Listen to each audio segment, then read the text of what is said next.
Hey investors, let's talk real estate. Could you imagine living in the mall or visiting somebody in the mall or doing an Airbnb in a mall or doing some type of unique thing to where you would be staying more than 1 or 2 days in the mall? Well, according to CNBC, that is what's happening right now as we speak. People are living in the shopping malls, okay? They are using these mixed use properties as ways as to find new income investment returns. Okay, so investors, listen up. So basically, investors and developers have been testing this new syndicated strategy. And they're saying, hey, instead of taking these malls that are not being occupied, some of them are 50% not being used, let's take these mixed use properties and turn it to where we can use some of it still as the shopping center, as the workspaces, blah, blah, blah, and the restaurants. And we'll go ahead and use the rest as living quarters, okay? Let's make these apartment style or loft style homes, okay? And it's actually getting a nice response, especially from the new generation or the younger generation. It's getting a nice response. And the reason why is because it's basically more about lifestyle. Okay, it's not about the price tag. It's not about, who can do what. It's more about the lifestyle and if you uniquely want to live in a mall. Okay, now me personally, I wouldn't 100% say I would like to live in a mall.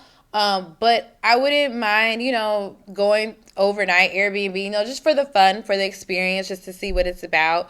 But it seems pretty cool though if you think about it, living in the mall. It's just kind of like living if you live above some shopping centers or some nice amenities in luxury neighborhoods. But living inside the mall seems pretty cool. And with that being said, they have actually keeping it where you can get government vouchers because investors are finding this is a new creative way. And like I said, keeping the value over time. So with the lifestyle, with all that, comes with the fact that these efforts are to keep even the economy in those neighborhoods going. Okay, they want to keep the value there. Okay, so being able, because you don't want the snowball effect of throwing these buildings away. These buildings are big, they're historical, and these people who have basically put investment money in them 20 years ago, even though right now they still can say, okay, I'm okay because I can do a tax write-off if they're not being occupied, they still want to see their dollar expanding. They still want to see it growing. They don't want to just see that building desolating in the middle of nowhere and becoming a ghost town, because it does create a snowball effect. It does the jobs, it goes away. The neighborhood value goes away. And that building eventually go away. And then who's going to have to deal with that? And it's a lot of environmental factors with that. You have the demo, construction costs, you have the cleanup, and it's just who's going to take over that whole responsibility. Okay, so having the option of putting people and living in these in the mall is actually a way of just thinking outside of the box on certain areas.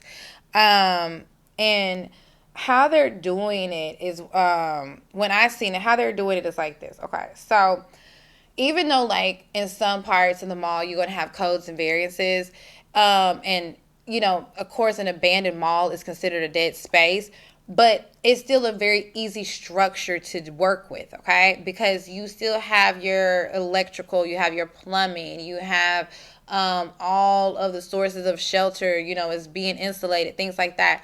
So you have it to where you can have people come in, especially a developer, and they design these new creative style homes. They're not going to look traditional like in a regular apartment or a traditional home.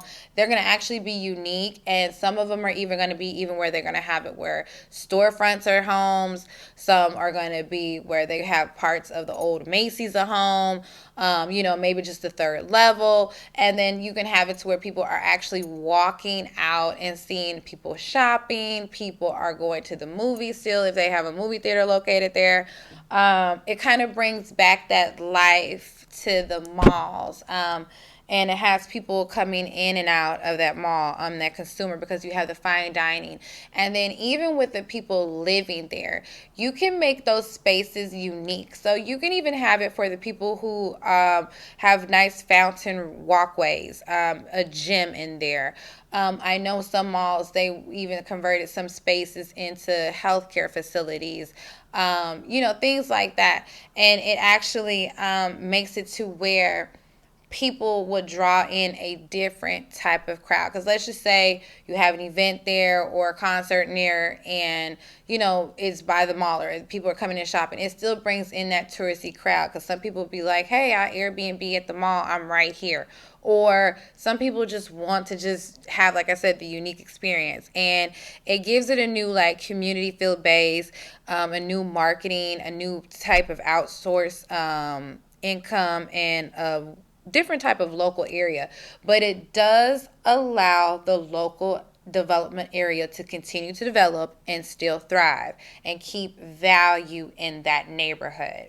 And that's a cool way of looking at it, especially around these cities and states that have malls that are massive and huge, and they are literally just not being used at all. And with that being said, for instance, like here in Memphis, the Southland Mall hasn't been 100% occupied in like years, okay?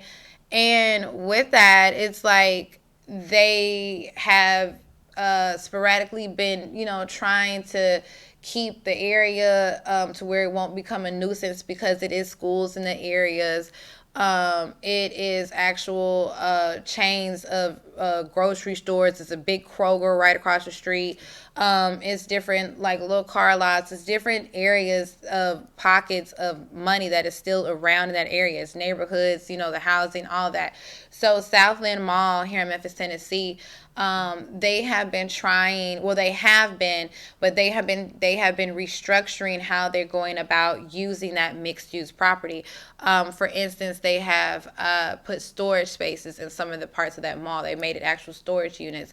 I wouldn't be surprised. I think at one point it was like something in there with the medical, but I don't know. But I wouldn't be surprised if they even take part of that building. I know it's a dialysis center over there, but I wouldn't be surprised if they take part of the building and make it part of a medical facility. Some people are even using these malls, like I said, as still trying to grow it by using postal service, things like that, to keep that area thriving, but using housing to basically kill two birds with one stone, the housing crisis, and two, being able to have people a shelter and not having the building go to waste. That's actually something that would be cool. Now, they would have, now how they would replan that over there with Southland Mall, they would have to do that. But that's something that has been examples around here, especially like the old Kmart's. It's a big old Kmart, Sears, things like that. It's different areas and pockets around cities, especially like here in Memphis.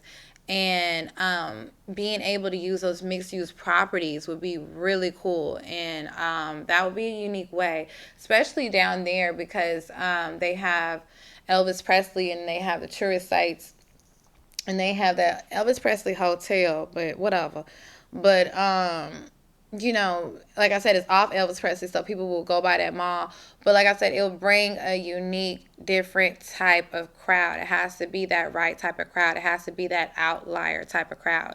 As an investor, I would definitely do that, and syndicate and get on those type of projects, just because that it still shows longevity. That the fact that people are not trying to get rid of these historical buildings, they're still wanting to use them. They're still even now putting AI in it to generate and uniquely design these buildings, because like I said, they have variances. So parts of the mall, you only can use certain types of the windows, or certain types of the windows, because you have to have certain type of lighting, things like that.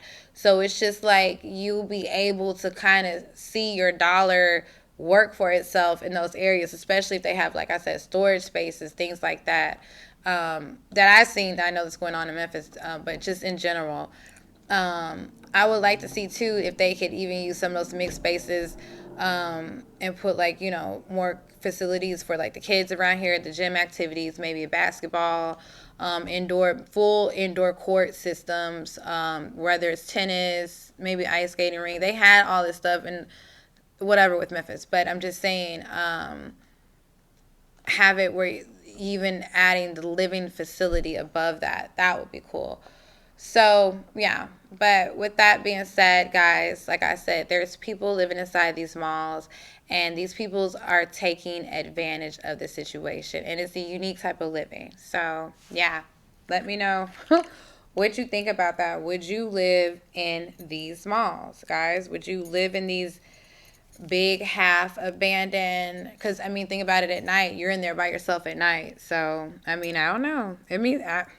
I would go look at it. I'll go do it. I'll go stay like a night or two, but I don't know if I would want to live there. But yeah, guys, and also with these conversion projects, sometimes you have a lot of unknown conditions. So if you're going to think about getting into these types of projects as an investor, make sure that you budget well and that you have enough cushion for your capital, and that you're getting with a team that you know, that you'll be in a long haul with, okay? And also maybe look at different avenues of how you can get your investment working or going and growing with that, okay? So, yeah, investors, it's your favorite money muse. Let me know what you think about this video. Make sure you like and subscribe, okay? Comment below. People are living in the malls. Make sure you comment that below. Also, guys, remember your overall goal is to expand your dollar, okay? Make sure you keep it clean, you keep it safe. Never give up on what's going on, guys. Invest wisely. Education is power and profit. Building power in your portfolio. Never be scared to take the risk, guys. Always execute. And as always, guys, happy investing. See you next video.